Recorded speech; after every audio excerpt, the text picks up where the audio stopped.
it's interesting when you just listen to what's happening in the room while you're teaching, right? So like conversations, that everybody's having.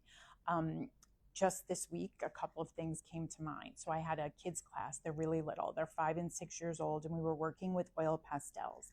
And one of the interesting things to teach them is how they're different than crayons, right? Because you can really layer and mix colors. And it was great to hear their responses. So, I would say, well, first of all, we were scribbling color.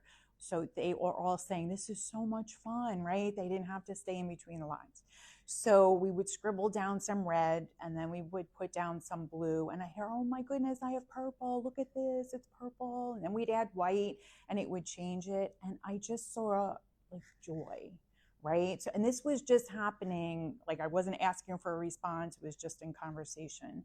And then in my adult classes, what I really have found is people sometimes come here as their couple of hours of like Zen, maybe, to in night classes, we get a lot of people that might be coming off the train, or, they just had a long day with their family, or, just commuted by car or something.